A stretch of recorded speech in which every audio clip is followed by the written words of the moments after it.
Very happy you're all here tonight. I will serve as the Master of Ceremony for this evening's event. To all here present, Fordham's President, the Reverend Joseph M. McShane of the Society of Jesus, Jim and Nancy Buckman, our distinguished honoree, Reverend Bryan N. Massingale, trustees, honored guests, faculty, students, and friends, we extend a cordial welcome. It is now my pleasure to introduce Fordham University's Vice President for Mission Integration and Planning, the Reverend Michael C. McCarthy of the Society of Jesus, to give the invocation.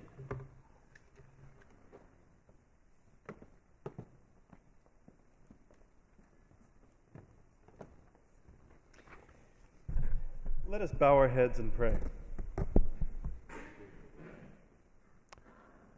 O Lord, your servant Benjamin Elijah Mays once said that what we need as a people is not more light, more truth, or more data, but more courage and spiritual insight to act on the light that we have. As we gather this evening to celebrate not just the 2018 Buckman Lecture, but the installation of the Reverend Bryan N. Massingale as the James and Nancy Buckman Chair in Applied Ethics, we ask, Lord, for this courage and this spiritual insight.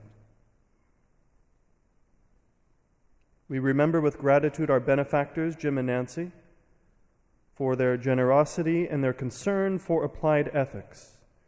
Never has it been more crucial to affirm, protect, and promote the ethical compass of this country.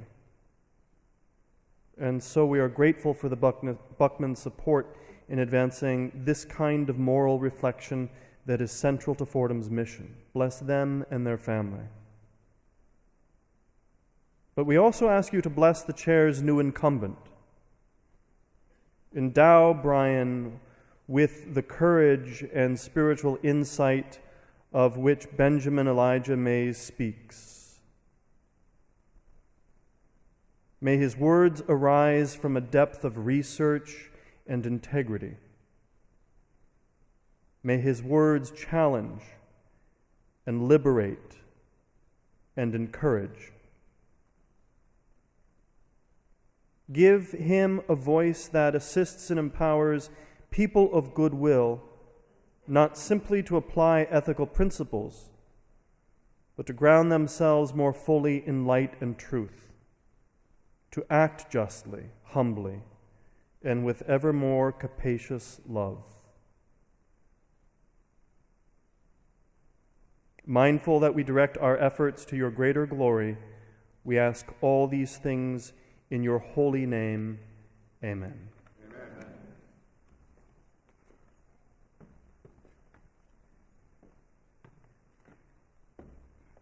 Thank you, Father McCarthy.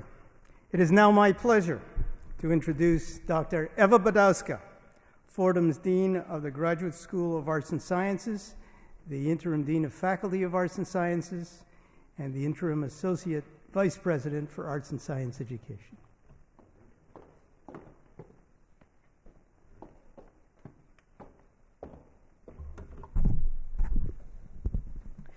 Today is a very proud day for us and in university's history as we celebrate our generous and devoted benefactors, James and Nancy Buckman, and a preeminent scholar and educator, the Reverend Bryan N. Massingale. Time and time again, James and Nancy Buckman have shown their love for the less fortunate members of the human family by their unselfish deeds. Their compassion and commitment manifested once again with a generous gift to Fordham, a gift that established an endowed chair in applied Christian ethics. It is the fulfillment of a lifetime of devotion, not only to the less fortunate, but also to the university that Jim Buckman calls his alma mater. When asked why this particular focus on applied Christian ethics, Jim tells us that he and Nancy wanted to contribute to Fordham's distinctive strengths. Fordham, they believe, has the unique opportunity to nurture and form exceptional women and men by making it possible for them to study theological ethics. In this way, the university also empowers students to apply their knowledge in the context of a culture that is markedly lacking in ethical thinking. This evening, we offer our gratitude to Jim and Nancy Buckman, but we also officially welcome the new Buckman chair, the Reverend Bryan Massingale. Father Massingale is a professor of theological and social ethics who came to Fordham from Marquette University, where he was a professor of theology. A Catholic ethicist who focuses on racial issues, he believes firmly that racism is, in his own words, a spiritual cataract that limits our vision. Father Massingale is the author most recently of Racial Justice in the Catholic Church, a past convener of the Black Catholic Theological Symposium, and a former president of the Catholic Theological Society of America. He's also a current member and past coordinator of the North American Regional Committee of the Catholic Theological Ethics in the World Church Project. In addition to his academic pursuits, Father Massingale strives to be a scholar activist through serving faith-based groups advancing justice in society. He has served as a consultant to many such organizations, including the United States Conference of Catholic Bishops, the National Black Catholic Congress, Catholic Charities USA, the Catholic Health Association, and Catholic Relief Services. His contributions to justice advocacy have been recognized with many honors, including the Distinguished Pope John XXIII Award from the Association of U.S. Catholic Priests, Catholic Charities USA Centennial Gold Medal, and the YWCA's Eliminating Racism Award. He has also received numerous recognitions from the Catholic Press Association for his award-winning commentaries on contemporary social issues from a faith perspective. It is with great pleasure that Fordham University welcomes Father Massingale as the James and Nancy Buckman Chair in Applied Christian Ethics tonight, and we look forward to his presentation.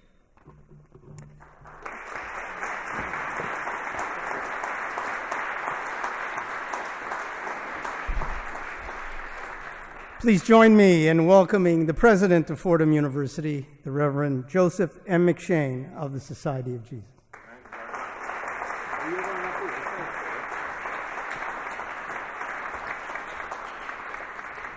Thank you very much, Stephen.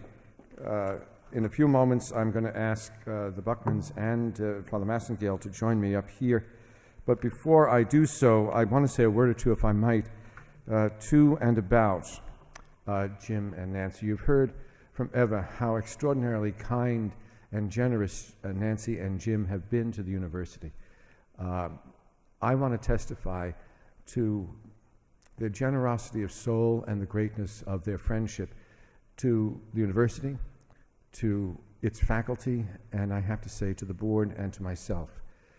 Jim, for those of you who don't know him, is a graduate both of Fordham Prep, and I notice the Prep's president is here, Father Devron, and the university. He grew up in leafy Riverdale, just about 3 miles west of here. Jim is generous, and I would say, Jim, it's fair to say, a straight talker. And when he served on the board, much to our benefit, he brought forth at every meeting important issues, argued strenuously about them, and gave us great wisdom and counsel in everything that we did. Jim is, I think, a very nearly ideal graduate of Fordham. And for all that he does for us, I could never adequately thank him. Jim will, of course, say, with the characteristic modesty that he has, that he owes everything to Nancy.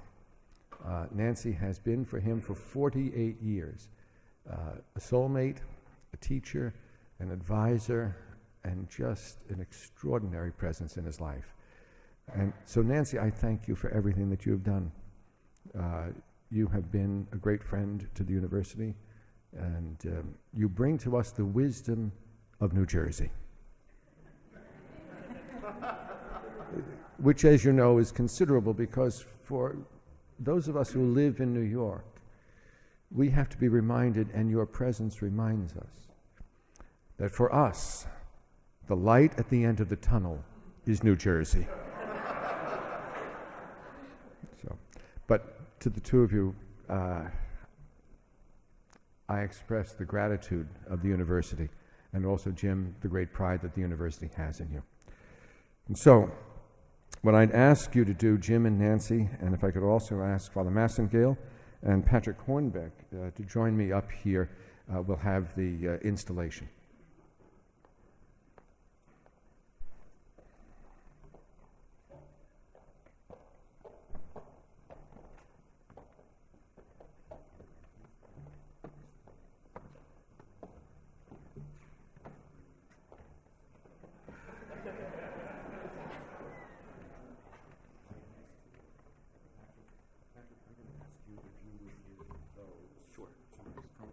At the appropriate time. I will. And the medal is here, correct? And if I could ask you, Stephen, to hold the medal, that'd be great. And Eva, I know you've already done great service, but Eva, if you'd come up, I'd be honored as well. Father McCarthy, you can stay down there. I'm only kidding, as you know. Father Massingale, before I go into the formal reading of the proclamation of your being installed, I want to also thank you. I want to thank you for leaving Marquette and coming to Fordham.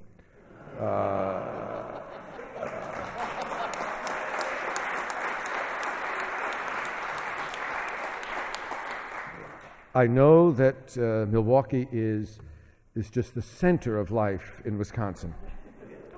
It is, and a great place to come from if you're training for the Winter Olympics. But in coming to New York, you've been already, in the short time you've been here, you've been a light for Fordham. You have been a light for the church in New York. You've been a light for our city. And I am really grateful that you left Milwaukee and Marquette behind you to become a citizen both of the city of New York and a citizen of Fordham University. I can't say that often enough or deeply enough. I also want to thank the theology department in being wise enough and persuasive enough, Dr. Hornbeck, to make our case so that you would leave what was a familiar territory to come to us. We're deeply grateful. And Patrick, I mean, and I'm grateful for all that you've done to bring Bryan to us. All right. And now I'll get formal. Father Massingale, in recognition of your thoughtful and groundbreaking scholarship and your service within your field, and on behalf of the entire human family, Fordham is proud and delighted to welcome you and to name you the James and Nancy Buckman Chair in Applied Christian Ethics. We present you now with this medal to acknowledge your position as a most accomplished researcher, educator, and mentor, and to signify your special place within our educational community.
in You'll see that Dr. Hornbeck and Jim have discovered they're both from Riverdale, and this is a great moment for them.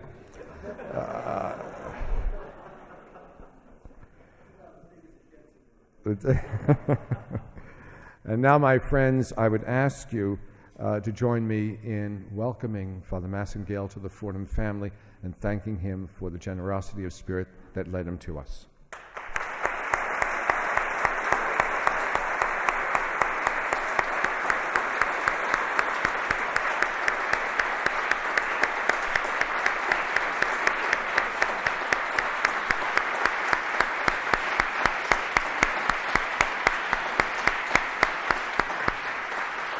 And now, my friends, on your behalf, I would like to invite Father Massingale to present his inaugural lecture as the Buckman Chair.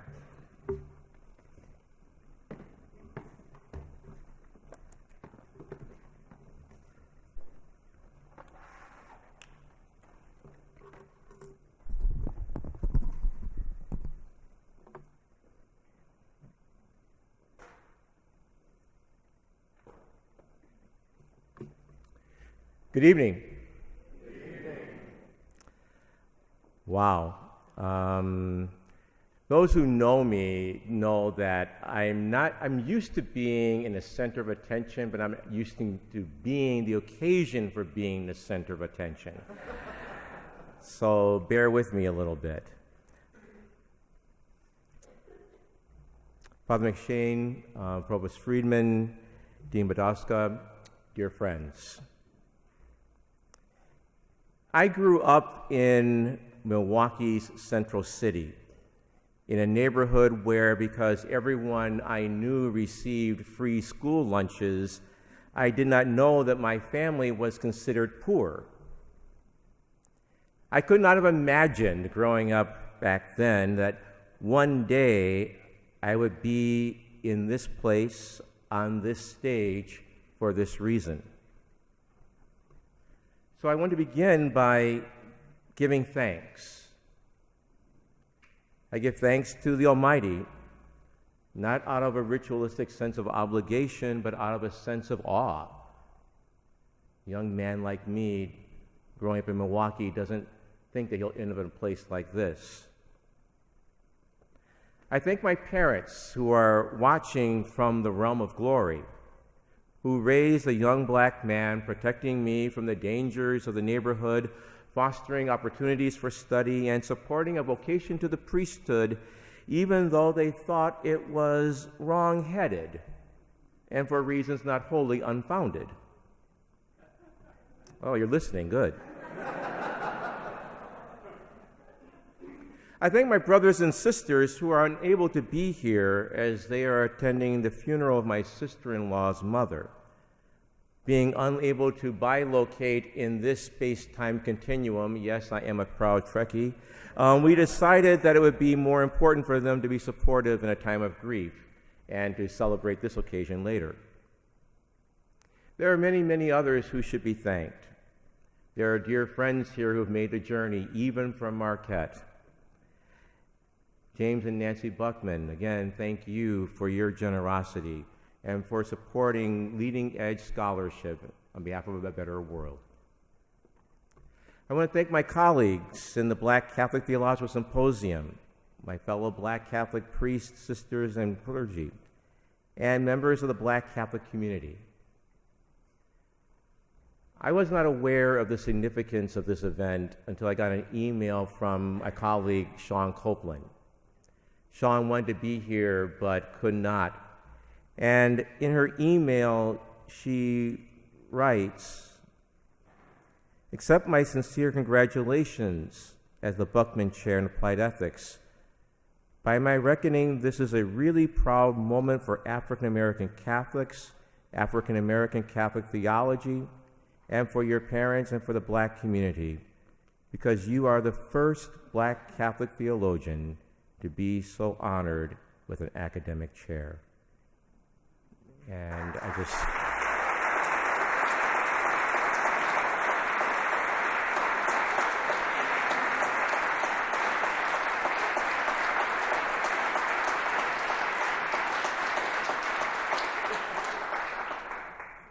I thank my students, both former and current, who are here, who've taught me more than I've imparted to them. They have the privilege of being the guinea pigs for my ideas. And in fact, the topic for tonight's lecture grew out of a seminar symposium that happened last semester in fundamental theological ethics. So those who are here will recognize the topic and see what I will do with it. So yes, this is my students.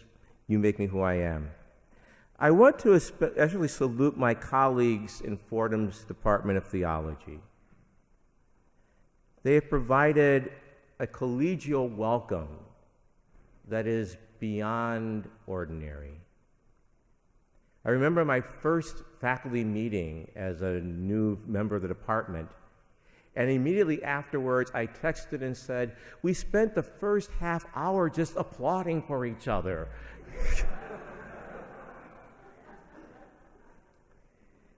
It's wonderful to be part of a group of scholars who have academic disagreements, differences of point of view and perspective, but who genuinely respect one another and work together for the greater honor and glory of God in the many ways that we conceive of that reality.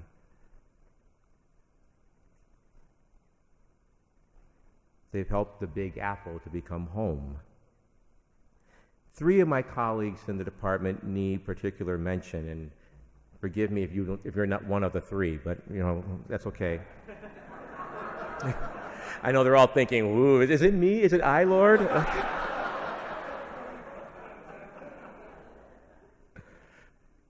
I want to thank the chair, Patrick Hornbeck. Patrick and I go way back. We met when we were both as part of a group of scholars who were advancing the cause of LGBTQ people in the Catholic Church.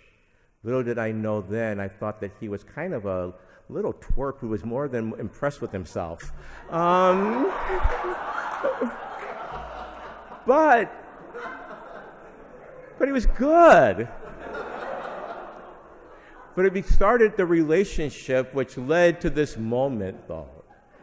And the fact that I'm here is because at a meeting of the AAR, he talked about this new specialization in theological ethics. And I went up to him and I said, "Tell me more." And he said, "Would you be interested?" And that's how this courtship began. And he's been not only an extraordinary chair, he's also become a very good friend. Thank you. I also want to thank Barbara Andelson, the first holder of the Buckman chair. Barbara was one of the pioneering feminist Catholic scholars who also understood the need to engage and challenge the racism in the women's movement. And Barbara, you have been enthusiastic about the prospect of turning this chair over into my care. And so I thank you, Barbara. Thank you so much.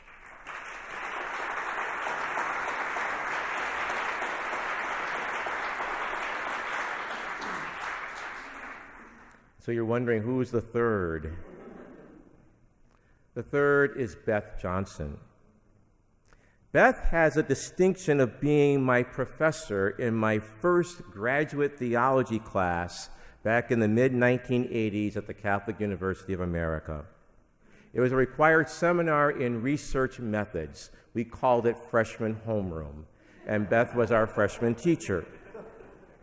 Beth was not she who is then.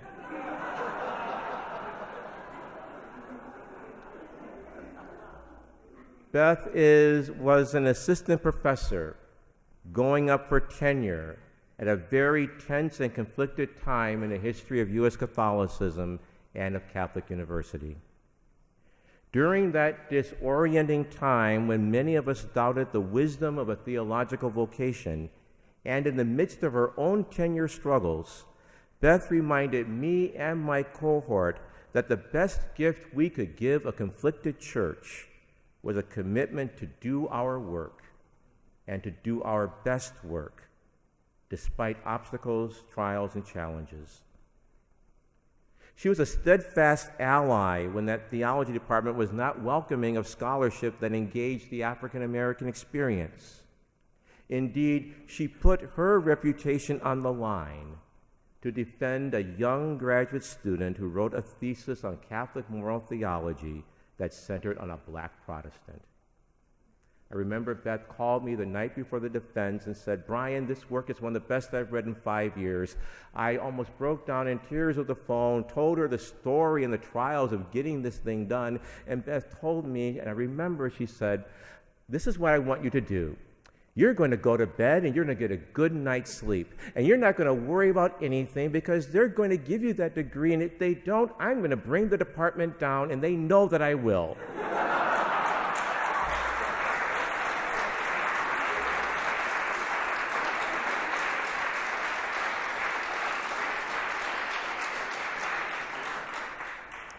So it came as no surprise to me that she would one day become a distinguished professor of theology. And it is a joy to acknowledge your role, Beth, in this moment, as I now join you both as a colleague and among those who are in that distinguished rank. So thank you, Beth.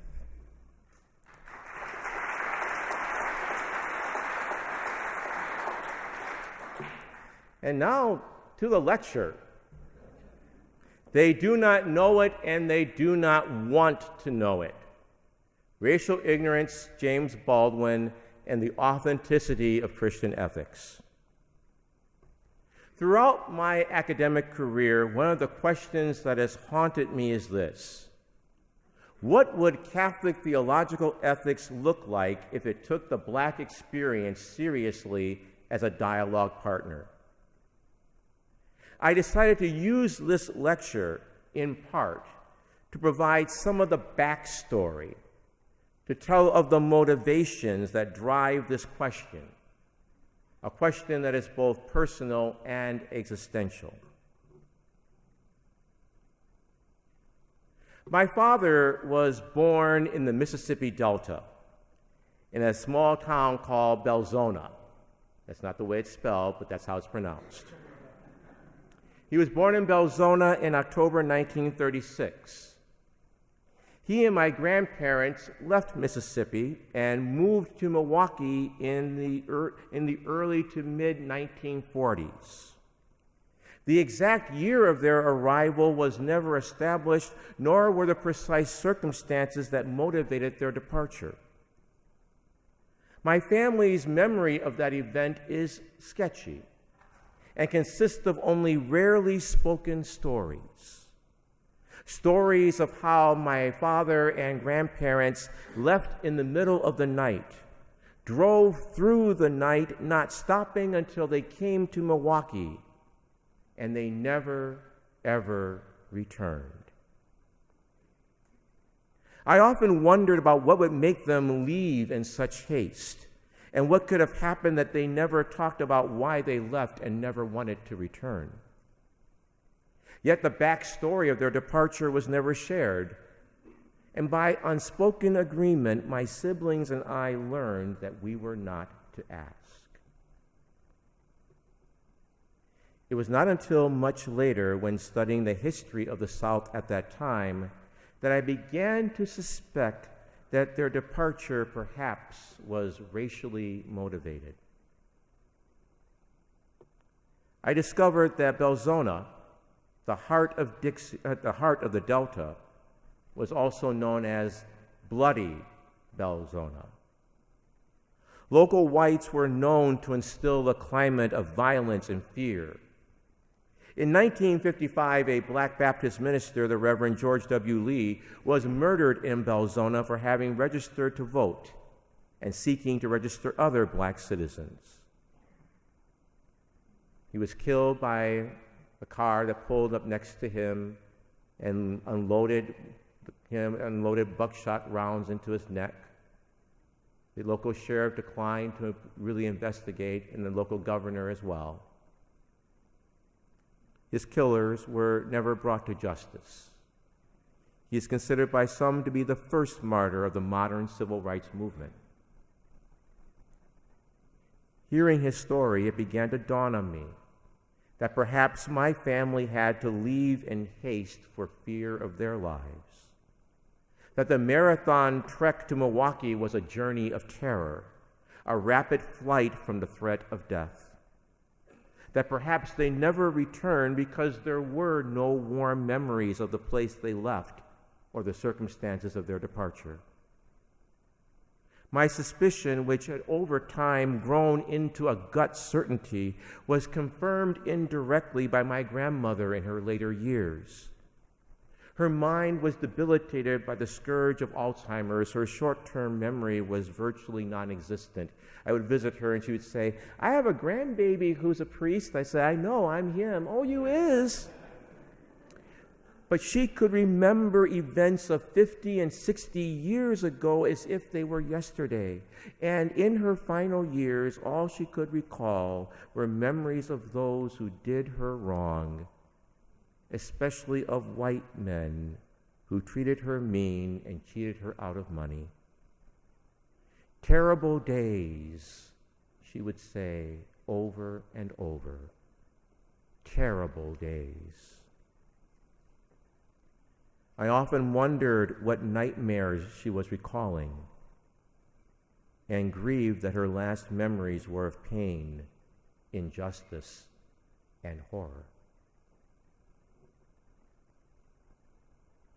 My family was part of that movement which historians call the Great Migration, that period between 1910 and 1970, when over 6 million African Americans moved from the rural South to the urban areas of the West, Northeast, and Midwest. Historian Nicholas Lehman describes the Great Migration as one of the largest and most rapid mass internal movements in history. Perhaps the greatest not to be caused by the immediate threat of execution or starvation. In sheer numbers, it outranks the migration of any other ethnic group, Italians or Irish or Jews or Poles, to the United States. Now, the popular accounts, the ones that we usually teach in history books, state that this mass migration of peoples was fueled by the dreams and hopes of a better life. The black migrants beckoned northward and westward by economic opportunities lacking in the South. And no doubt the prospect of better employment was a factor, but far from the most significant one. The Equal Justice Initiative cites a contemporaneous 1919 Department of Labor report that provides a more accurate account, and I quote, "One of the more effective causes of the exodus is the Negro's insecurity from mob violence and lynchings." Other studies confirm that racist mob violence was an important social force driving blacks from certain areas of the South. To say it directly, this mass migration was the result of widespread and pervasive racial terror. In many ways, it was a forced migration, one necessitated by the threat of violence and brutally gruesome death. The Equal Justice Initiative conducted a comprehensive study of racial lynching during this era. Its academic tone cannot mask the cruel realities that motivated the Great Migration. I quote, "Millions of black Americans left the South between 1910 and 1970 in response to the instability and threat of violence that racial terror created in the region. These largely involuntary relocations compounded the trauma suffered by terror survivors, even as leaving the South improved their physical safety. After generations in this country, black Americans who moved north and west were exiles, internally displaced persons who had more in common with the vast movements of refugees from famine, war, and genocide in other parts of the world than they did with their new neighbors. African American migrants were less terrorized in their new cities and towns, but they were not entirely welcomed. Institutional inequality, continued marginalization, and unaddressed histories of trauma have created a unique legacy of chronic generational poverty, persistent urban distress, debilitating violence, and limited educational opportunities. End of quote. To put it simply, the Great Migration, my family's story only one generation distant, was a response to a state-sponsored and nationally sanctioned regime of racial terror, a response to a Jim Crow that did not mark the end of slavery, but rather its evolution. It is a story of involuntary relocations, internal displacements, and unspoken intergenerational trauma suffered by terror survivors, all of which has decisively shaped the contours of our nation's urban life with enduring consequences to this very day. I remember when Roots 2 came out, the successor to the blockbuster Roots, and I remember asking my grandfather if he was going to watch it. And his face clouded over, and he said, "Oh, no, baby, no, because I lived it. I lived it." Internal displacement, racial terror, involuntary relocation, unspoken histories of trauma. This is not how the story of the Great Migration is usually told. But what have these to do with theology? In a word, nothing. Nothing. That has been, and unfortunately too often continues to be, the response of most theologians and religious scholars. Theology, in that point of view, deals with the sacred sciences, with a fixed canon of sacred texts, for example, the Bible, analyzed by accepted methods and a tradition of accepted authors. For example, Augustine, Aquinas, Luther, Calvin, Barth, Niebuhr, Rahner, Lonergan, Tracy, all of the great ones. Christian and Catholic theology was and is too often marked by what I've called the systemic erasure of the black body, of its pain and ecstasy, its trauma and beauty, its struggles and resilience. Now, lest I be accused of overstating the matter, consider the 1963 contribution of the Catholic ethicist Joseph Leonard. What makes this article noteworthy is his forthright acknowledgement that the silence of the Church on matters of racial justice is itself what he calls the most theologically involved problem. He writes, "Historically, it is impossible to deny that from the end of the Civil War until modern times, an almost universal silence regarding the moral issues involved in segregation blanketed the ecclesiastical scene. The American hierarchy and theologians remained mute.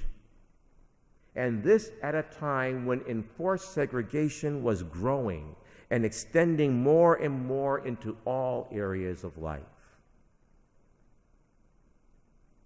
The voices and questions, the moans and laments of the black, dark-skinned body were thus erased, silenced, marginalized, trivialized in Christian discourse and Catholic theological reflection. This culture of silence can only intensify the trauma of those who witnessed and lived through the events that motivated the Great Migration. Through such permissive silence, Christianity and its theologians provided a sacred canopy to the ideology and practices of white supremacy, effectively maintaining that the horrors and terrors that motivated the Great Migration were not incompatible with the will of God. Now, lately, there has been a belated acknowledgement that something was and still is radically amiss in Catholic engagement and reflection on race.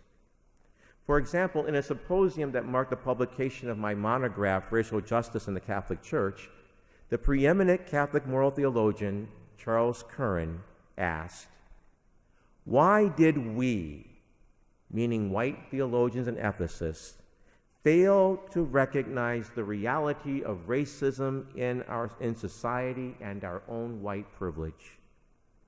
What caused this blind spot, but in reality much more than a mere spot in our approach?" And in April of 2017, in a moving apology delivered to the descendants of 272 enslaved persons who were owned and sold by the Society of Jesus in the mid-19th century, the president of the U.S. Jesuit Conference, Father Timothy Kaseki, lamented, quote, "When we remember that together with those 272 souls, we received the same sacraments, read from the same scriptures, said the same prayers, sang the same hymns, and praised the same God, how did we, the Society of Jesus, fail to see us all as one body in Christ?" Or to put this in a less exalted but more common way, once when speaking on the Great Migration, a white woman approached me afterwards with tear-filled eyes saying, "I was alive during all of this. I was alive, so how did I not know?" Why is the history of the Great Migration and the story of Black Americans told in such a way as to erase the suffering and trauma of dark-skinned people? Why did they not see? Why do they not know? Such systemic collective insensity and unawareness is indeed the most theologically involved problem at the core of Christianity's sad collusion with white supremacy in the United States. How could so many apparently well-meaning and well-educated people be unaware of the racial terrors that unfolded and still unfold around them? How could they be unaware of their own cooperation and complicity in society's evil? Enter James Baldwin, himself a son of the Great Migration. For as he says in his works, for but a few minutes he would have been born in the South. James Baldwin gives us a powerful clue. In his masterful reflection on U.S. race relations, The Fire Next Time, he delivers a searing indictment of the nation. He writes, "This is the crime of which I accuse my country and my countrymen, and for which neither I, nor time, nor history will ever forgive them, that they have destroyed and are destroying hundreds of thousands of lives, and do not know it, and do not want to know it." More than deliberate acts of malice or even gruesome executions, what most disturbs Baldwin is a particular species of ignorance, a more or less systemic unknowing, a cultivated lack of knowing that enables the majority to live at peace with the horror that afflicts so many. His indictment describes how societies are defined not only by what they know, but also by what they ignore. Now, as is so often the case when you read Baldwin, he packs a lot into a short space. As I tell my students in my Malcolm, Martin, and Baldwin class, yes, Baldwin is the shortest book, but you can't speed read it. So let's unpack this programmatic saying. Baldwin is surfacing the reality that racism, that white supremacy, is an epistemic phenomenon. That's the last time I'll use any big words in the lecture. What he means by this is that part of the apparatus of social oppression is that it distorts human knowing. Central to the maintenance of an unjust society is the white majority's ignorance of the harms they perpetrate or that are perpetrated on their behalf against persons of color. As Baldwin describes, this is a self-motivated and self-interested ignorance for the sake of maintaining a facade of racial ignorance. He details, and the reason for this ignorance is that a knowledge of the role these people played and play in American life would reveal more about America to Americans than Americans wish to know. Some of you are nodding your heads. It's good to know there's a silent amen corner out there. But Baldwin's blade cuts even deeper.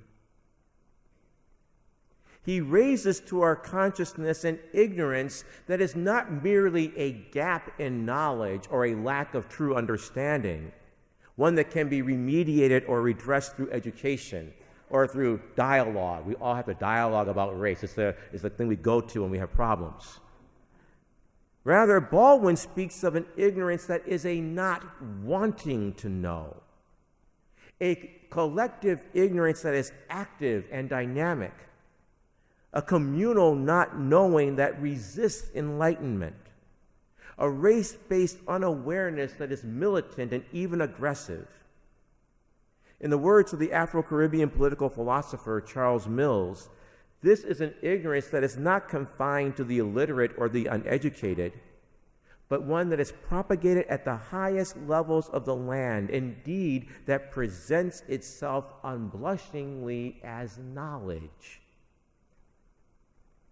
This is an ignorance that is not merely a lack of knowledge, but the active presentation of itself as real. Mills has developed perhaps the most extensive analysis of this form of race-based cognition or knowing. He describes this racialized, he gives it the title, An Epistemology of Ignorance. He posits that this ignorance includes both false beliefs and the absence of true beliefs about people of color, supporting a delusion of white racial superiority, one that can afflict white and non-white people alike. For non-white people can be raised and malformed by this distorted epistemology.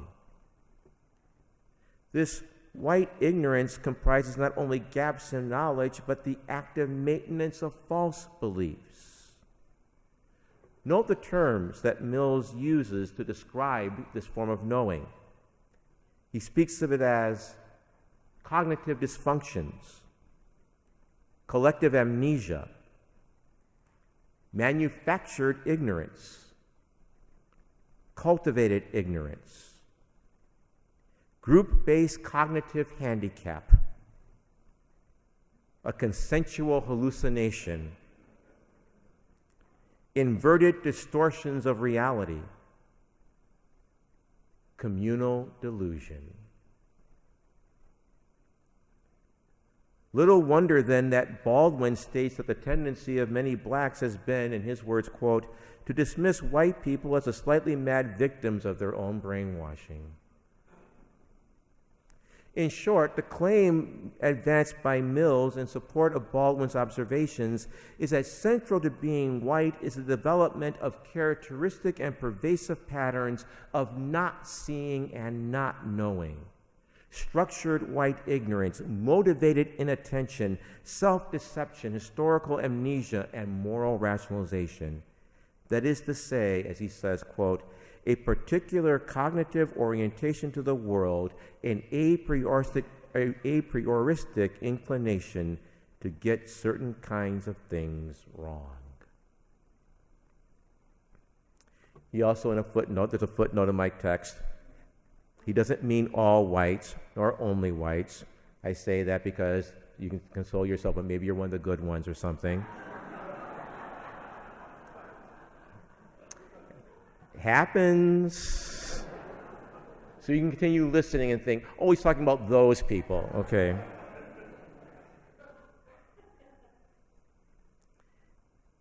They have destroyed and are destroying hundreds of thousands of lives, and they do not know it, and they do not want to know it.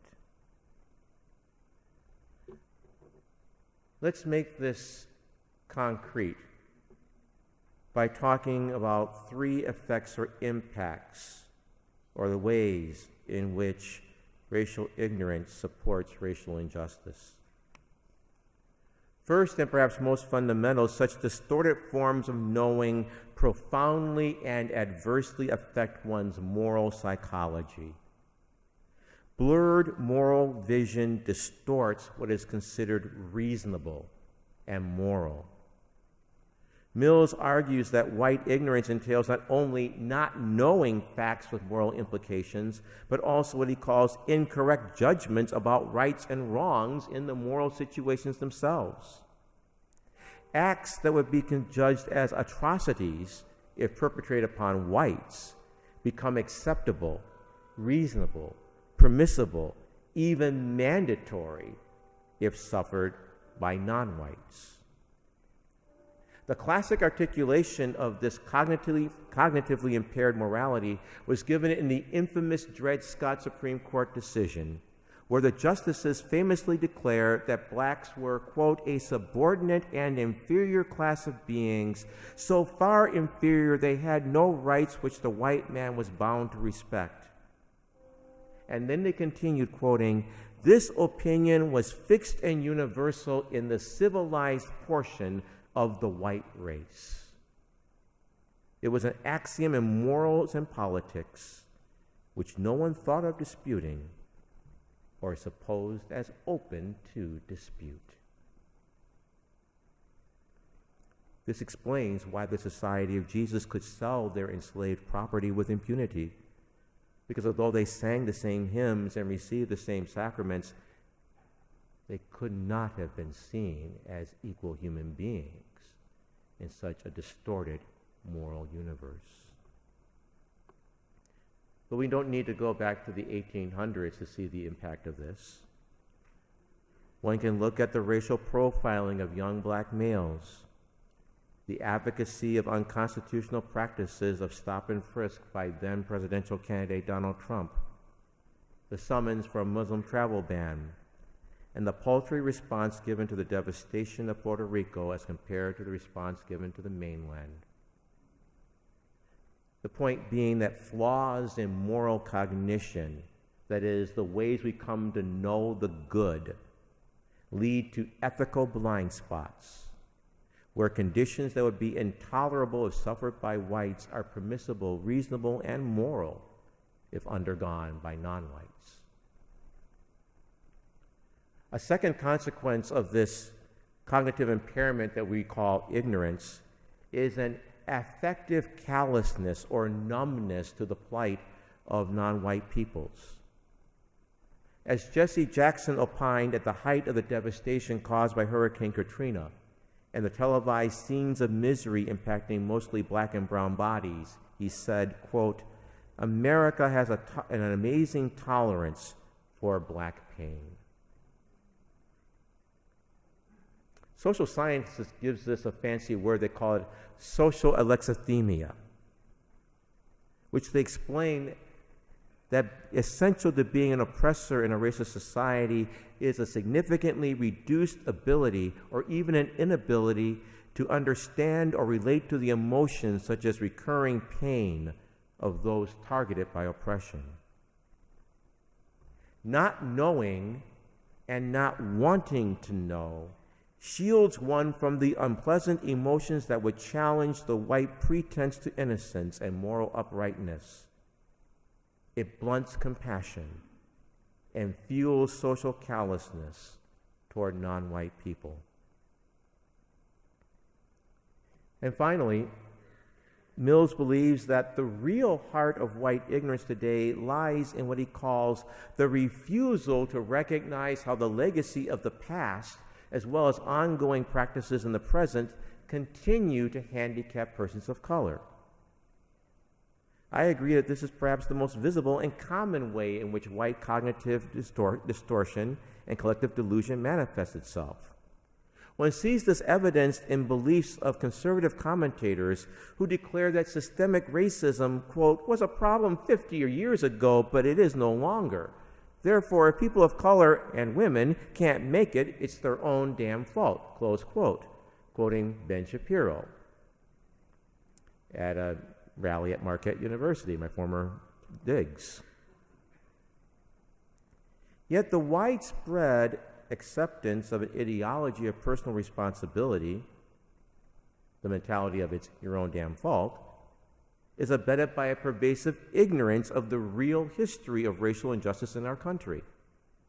African-American religious scholar Eddie Glaude states that willful blindness to our history allows so many to absurdly believe that black social misery is the result of hundreds of thousands of unrelated bad individual decisions by black people in this country.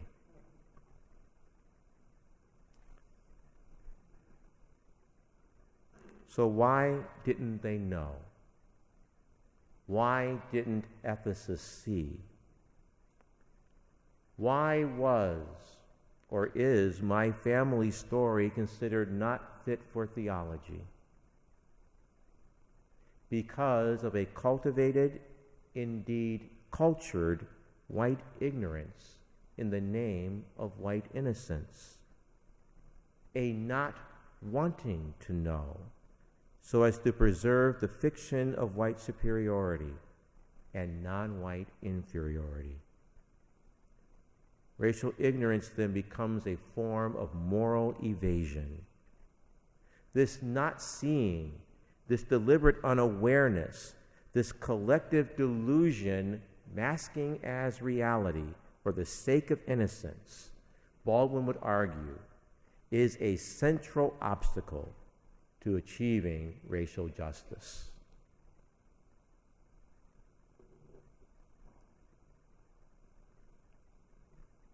But what has this to do with Catholic moral theology?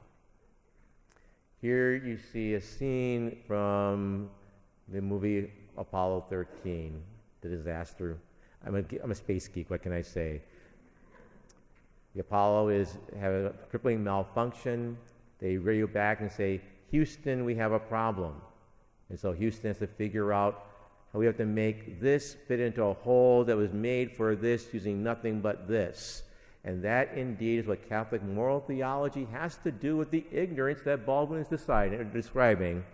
We have to make do with this to fit into a hole that was made for that. Baldwin is describing a form of ignorance that's more than a gap or absence in knowledge, but is an active evasion of knowledge that masks itself as truth. But this is not how ignorance is understood in Catholic moral theology. Catholic theological ethics, and we have company here, classical philosophical ethics, we're all in the same boat here. They treat ignorance as an impediment to moral responsibility. That is, ignorance is treated as a factor that mitigates or even absolves individual actors from moral culpability. In Catholic moral theology, there are two major forms. This is where we get to be moral theology geeks, okay? There are invincible ignorance and vincible ignorance. They also have all kinds of others, but these are the two major ones. Vincible, coming from the Latin, able to be overcome or conquered. Invincible ignorance describes that ignorance that cannot be overcome by the individual and is not due to personal negligence. Vincible ignorance describes those gaps in knowledge which can be redressed through responsible efforts. Gaps you could overcome if you were responsible in doing so. Now, keep that in mind, because now with that background, we can summarize the standard treatment of ignorance in Catholic moral theology in 5 moves. Watch. For an act to be moral, the agent must act freely and knowingly. In other words, you have to know what you're doing, and you have to be doing it freely without any coercion, under the influence of drugs or alcohol. No one's holding a gun to your head or anything. Otherwise, there's not a moral act. Ignorance, then, is a gap of lack of knowledge in the agent, and therefore becomes morally relevant because it means that you're not acting knowingly. In Catholic moral theology, ignorance lies in individuals, unaffected by social conditioning or social location. It's an individual quality or possession. As we said, knowledge gaps can be invincible or vincible, those you can't overcome and those that you could. And therefore, the kicker, invincible ignorance, lacks of knowledge that one cannot remedy through one's own diligence, excuses from moral culpability. For you cannot be held responsible for what is not in your control to be aware of. With me so far? Okay, good. All right. The teacher still has it. Good. But this is where the problem lies. Baldwin argues for a form of ignorance that is active and dynamic, that is communal and cultivated, an evasion of knowledge that presents itself as knowledge, but Catholic moral theology has not engaged the reality of cultural malformation. Catholic moral theology has not yet engaged the ethical problem of false consciousness or distorted knowledge, that knowledge that comes from being formed in a particular cultural environment. Catholic moral theology deals with the individual's negligence in acquiring the requisite moral knowledge. It deals with vincible ignorance, but it does not deal with collective ignorance or culturally instilled and supported evasions of moral knowledge. It does not consider or take account of the blindness that's produced in persons by the dominant culture, blindness that prevents people from seeing the evil dimension of their social reality. For example, we cannot be held responsible for not being aware of the omission of certain voices or perspectives if one believes that such omissions are natural or the way things ought to be. But even more disturbing and troubling, the exclusive focus in Catholic moral theology upon what the individual moral agent is consciously aware of can exacerbate racial injustice through instilling a conviction of the individual's moral uprightness and rectitude. Because the ignorance that Baldwin describes cannot be overcome by the individual moral agent, Catholic moral theology can only deem such ignorance as invincible, for which there is no culpability, which pastorally and on the street, on the ground, translates into no responsibility or accountability, which in effect leaves individual white persons off the hook for their collective evasions of knowledge. They are destroying and are destroying hundreds of thousands of lives, and they do not know it and do not want to know it, for which the Catholic account of ignorance provides no effective culpability or accountability. Thus, not only is Catholic theological ethics inadequate to the task of addressing the depths of racial injustice, it de facto becomes an accomplice in white supremacy, evidencing what one author calls conceptual complicity with structural injustice. Little wonder, then, that Baldwin, near the end of his life, observes, "The will of the people in America has always been at the mercy of an ignorance not merely phenomenal, but sacred and sacredly cultivated.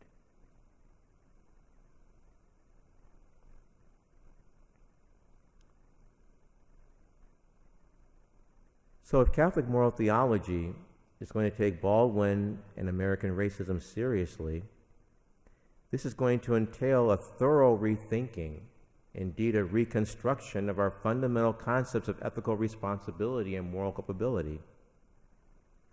This is what I meant by my professional existential question. What would Catholic moral theology look like if it took the Black experience seriously as a dialogue partner? It would entail a wholesale reconstruction of the foundations of this discipline. One I can't do tonight, so stay tuned. I'm just getting started. I'm going to put this medal to good work. But before I conclude, something needs to be said about a way forward, even if only a tantalizing hint. How can white Americans, and not a few Americans of color, be freed from their captivity to racial ignorance and the delusions that keep them from understanding the world they have created? Or in the haunting phrasing by the Canadian philosopher Bernard Lonergan, how is a mind to become conscious of its own bias when that bias springs from a communal flight from understanding and is supported by the whole texture of a civilization? That question haunts me all the time. Baldwin gives a forthright response through love. Not in a sentimental sense, but through an unceasing effort of liberating consciousness. Hear his words, which never cease to haunt me, no matter how often I read them or teach them. In an open letter to his nephew, he writes, "The really terrible thing, old buddy, is that you must accept them. And I mean that seriously. You must accept them, and accept them with love. For these innocent people have no other hope. These innocents who believe that your imprisonment made them safe are now losing their grasp of reality. But these men and women are your brothers and sisters, your lost younger brothers. And if the word integration means anything, this is what it means. That we with love shall force our brothers and sisters to see themselves as they are, to cease fleeing from reality, and begin to change it." Lost younger brothers. Here one hears an allusion to the parable of the prodigal son, that classic biblical story of the wayward younger child, lost in his delusions and ensnared in a mess of his own making, until, as the narrative relates, he comes to his senses, literally in Greek, coming at last to his true self. Baldwin argues that only through forceful yet loving encounters, even clashes, practices one author calls epistemic fictions, another big word, can whites have the possibility of coming to themselves, of seeing themselves as they are, by ceasing to flee from reality. This, Baldwin offers, is the role of what he calls the relatively conscious whites and the relatively conscious blacks, to create a new consciousness, a new way of thinking, a new way of loving, a new way of being in the world. Now, Baldwin admits that this will be hard. He says that that's why love is so desperately sought and so cunningly avoided. For love takes off the mask we fear we cannot live without and know we cannot live within. Only through a love he describes as tough and daring is there even the possibility of some form of salvation, redemption, holiness, justice. This then is Baldwin's final challenge to Catholic and Christian theological ethics, to provide not only a more adequate account of culturally induced ignorance and evil, but even more moving accounts of social love and hope. I have argued that we need a form of ethics that reaches not only the mind, but the inner recesses of the human spirit. Only such an authentic theological ethics is adequate to the achieving of human flourishing for captive whites and impacted non-whites. And only such an ethics that reaches to the inner recesses of the human spirit can formulate adequate responses to the unspoken traumas of history that afflict us all, but in different ways.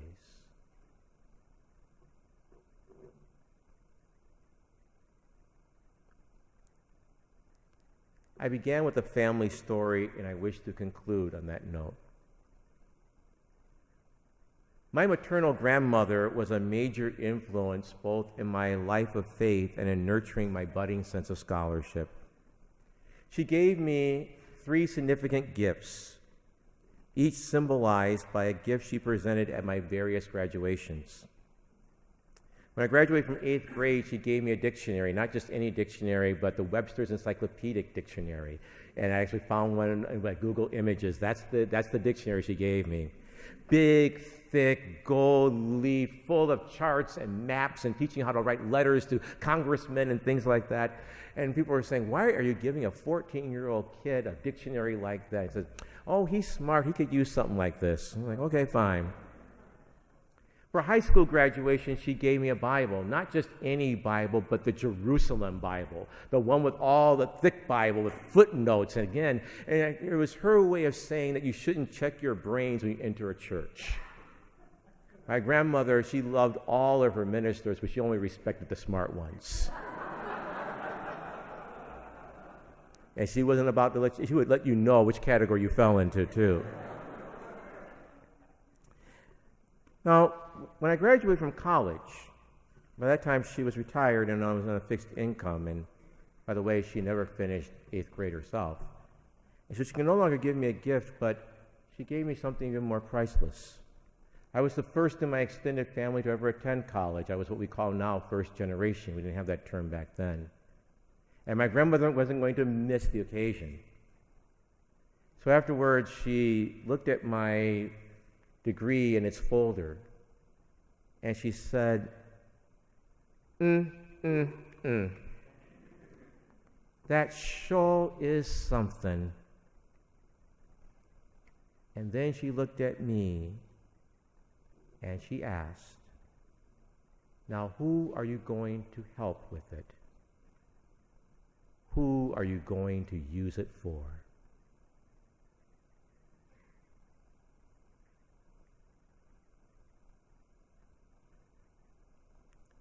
I hear her questions resound within me as I ponder this honor that I received today. I know that my grandmother would be proud of her grandbaby. I remember being a teenager saying, don't call me grandbaby anymore, Grandma.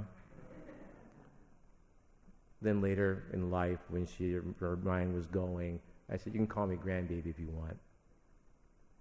I know that my grandmother will be looking down from heaven and saying, look at you. You've got all the tenure they can give you and all the professorate they're going to give you.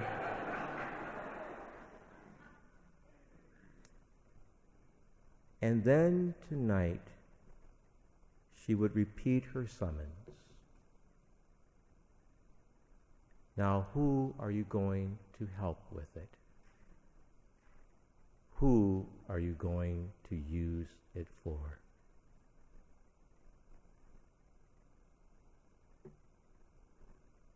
Those questions resound within. But I believe that those are the vocational questions, not just for this Black Catholic scholar, but for us all. I thank you.